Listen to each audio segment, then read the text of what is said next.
पूर्वी राजस्थान नहर परियोजना की एक बड़ी खबर के साथ में, जहां पर विधानसभा चुनाव से पहले ही ईआरसीपी बनेगा मुख्य मुद्दा।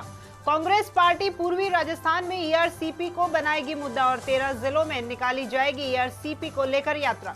तो सरकार और संगठन ने शुरू की है अपने ही स्तर पर इस यात्रा की तैयारी और बीजेपी की परिवर्तन यात्रा के काउंटर में मानी जा रही है ये यात्रा और संभवतः पार्टी संयुक्त लीडरशिप में ही निकालेगी ये यात्रा।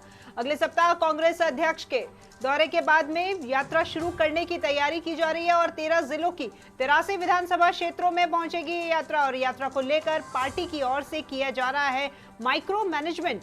पिछले दिनों स्क्रीनिंग कमेटी की फीडबैक में भी मंत्रियों ने रखी थी ये बात और पूर्वी राजस्थान नहर परियोजना को मुद्दा बनाने की मांग रखी गई थी। गहलोत सरकार ने शुरू किया है परियोजना का अपने ही स्तर पर कार्य और ईआरसीपी की राष्ट्रीय प्रोजेक्ट घोषित करने की हो रही है लगातार मांग और यात्रा के दौरान जनता के समक्ष रखी जाएगी प्रगति रिपोर्ट। और पिछले दिनों केंद्रीय जल शक्ति मंत्री गजेंद्र सिंह शेखावत को भी पूर्वी राजस्थान में करना पड़ा था विरोध का सामना। गंगापुर सिटी में अमित शाह की सभा में भी हुई थी नारेबाजी और वसुंधरा सरकार के समय 2017 में परियोजना की बनी थी डीपीआर।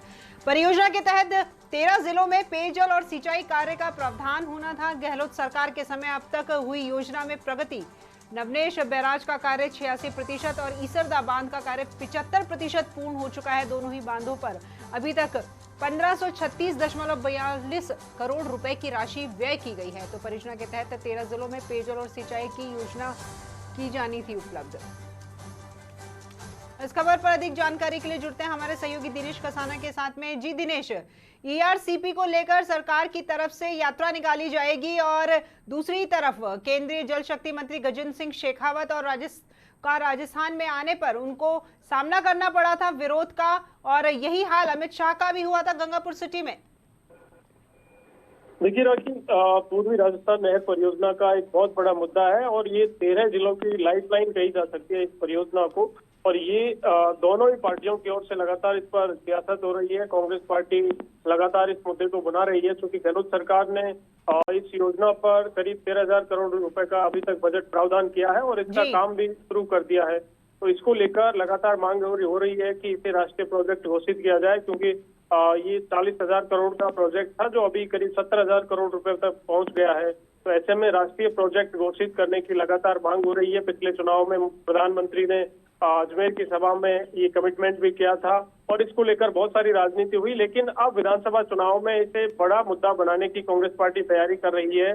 कांग्रेस पार्टी के ग्राउंड जो रिपोर्ट है उस रिपोर्ट से ये जानकारी मिली है कि ईआरसीपी एक बड़ा मुद्दा बनाया जा सकता है। तो विधानसभा चुनाव में कांग्रेस पार्टी इसे बड़ा मुद्दा बनाएगी और इसके लिए मुख्यमंत्री अशोक गहलोत और तमाम पार्टी नेतृत्व की ओर से ये तय किया गया है कि एक यात्रा प्लान की जाए और इस यात्रा को पूरे 13 जिले हैं और उनमें 83 विधानसभा क्षेत्र है, उनमें इस यात्रा को पहुंचाया जाए। हर बूथ लेवल पर कांग्रेस पार्टी के कार्यकर्ता उसको यात्रा को लेकर पहुंचे। और सबसे बड़ी बात की जो गहलोत सरकार ने इस यात्रा को लेकर काम शुरू किया है उससे उसकी प्रगति रिपोर्ट जनता को अवगत करवाया जाए कि सरकार, राजस्थान सरकार, मुख्यमंत्री लगातार ये स्टेटमेंट दे रहे हैं कि ये मेरी जिद है, मैं इस योजना को अपने स्तर पर पूर्ण करूंगा। और अभी तक जो बजट प्रावधान किया है और उस बजट में कितना पैसा खर्च हुआ है, किस तरह से प्रगति हुई है, ये तमाम जो प्रगति रिपोर्ट है वो इससे आम जन को अवगत करवाया जाएगा। और देखिए, ये पेयजल और सिंचाई की महत्वपूर्ण परियोजना है। इस योजना के जरिए करीब 39 लाख जो किसान है उनको तो फायदा मिलेगा। इसमें देखिए 13 जिलों की महत्वपूर्ण इस परियोजना है और 83 विधानसभा क्षेत्रों में 15,572 गांवों के 33 लाख घरों तक पेयजल उपलब्ध करवाया जाएगा और इसके साथ ही 9 जिलों में सिंचाई की सुविधा उपलब्ध होगी, किया जाना प्रस्तावित है, जिसमें 33 लाख सिंचाई से किसान लाभान्वित होंगे। तो एक बहुत बड़ी और बहुत महत्वपूर्ण योजना पूर्वी राजस्थान की ये है और इसमें कुल 13 जिले शामिल हैं। झालावाड़ है, बारां, कोटा, बूंदी, सवाई माधोपुर, अजमेर, टोंक, जयपुर, दौसा, करौली, अलवर, भरतपुर और धौलपुर। तो ये 13 जिले हैं जिनकी पेयजल और सिंचाई की बेहद महत्वपूर्ण परियोजना है।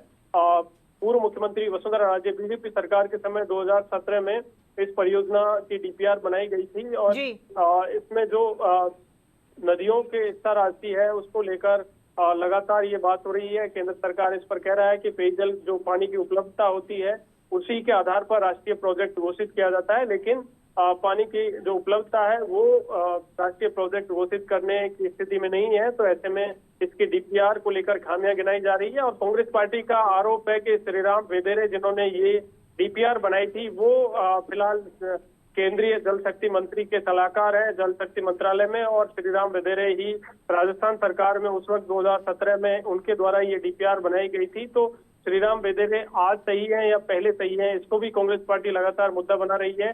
और ये इसके परिणाम देखिए पिछले दिनों में भी देखने को मिले, जब केंद्रीय जल शक्ति मंत्री है गजेंद्र सिंह शेखावत वो पूर्वी राजस्थान के दौरे पर थे। दौसा, करौली, गंगापुर, सवाई माधोपुर हर जगह उनको ये विरोध का सामना करना पड़ा। और गंगापुर सिटी में तो विधायक रामकेश मीणा उन्होंने इसको उन्हें काले झंडे दिखाए और तमाम तरह के जो विरोध प्रदर्शन वहां पर हुए। और इसके बाद जब अमित शाह की जनसभा हुई तो अमित शाह की जनसभा में भी ईआरसीपी को लेकर नारे लगे। तो ये आगामी विधानसभा चुनाव में एक बड़ा मुद्दा कांग्रेस पार्टी इसको बनाने जा रही है और इसकी माइक्रो मैनेजमेंट लेवल पर कांग्रेस पार्टी इसकी रणनीति बना रही है कि इसे बूथ और आम जन तक किस तरह से पहुंचाया जाए कि कांग्रेस कांग्रेस पार्टी इसे पूर्ण करेगी इस परियोजना को। और जब सरकार ने काम शुरू किया है तो इसको किस तरह से खामियां और किस तरह से रोकने का प्रयास केंद्र सरकार की ओर से किया गया। एक लेटर भी केंद्रीय शक्ति मंत्रालय की ओर से लिखा गया था जिसमें मुख्य सचिव के नाम और इस योजना को जब राजस्थान सरकार ने शुरू किया तो उसे रोकने की बात कही गई थी। लेकिन गहलोत सरकार ने अभी तक चाहे इसरदा बांध का कार्य शुरू किया हो या फिर नवनेरा बैराज बांध का जो है 86% कार्य अभी तक पूर्ण कर दिया गया है और दोनों बांधों पर अभी तक 1536 करोड़ रुपए की राशि पूर्ण हो गई है। रामगढ़ बैराज, महलपुर बैराज और नवनेरा, गलवा, बिसलपुर, तीसरदा लिंक की प्रगति रिपोर्ट है। ये तमाम जो अभी तक की प्रगति रिपोर्ट है इससे आम जन को अवगत करवाया जाएगा कि गहलोत सरकार ने ये बजट प्रावधान किया और इसको अभी तक यहाँ खर्च किया है। तो ये तमाम आम जन को इस बात से जागरूक किया जाएगा कि सरकार इसको, गहलोत सरकार इसको पूर्ण करने के पक्ष में है, लेकिन केंद्र सरकार बार बार इसमें रोड़ा डाल रही है। तो ये पूरा चुनावी मुद्दा इस बार ईआरसीपी बनेगा। जी बिल्कुल दिनेश, धन्यवाद आपका इस तमाम जानकारी को साझा करने के लिए। तो ये थे हमारे संवाददाता दिनेश जिन्होंने बताया कि कांग्रेस की तरफ से यात्रा शुरू की जाने वाली है और ईआरसीपी को लेकर क्या रिपोर्ट है वो रिपोर्ट मुख्यमंत्री वहां जनता के बीच जाकर उनसे साझा करेंगे। उनका कहना है कि राज्य स्तर पर हम इस मुद्दे को, इस ईआरसीपी में जितने भी कार्य हैं उसे आगे बढ़ा रहे हैं, लेकिन केंद्र सरकार इसमें रोड़ा अटका रही है।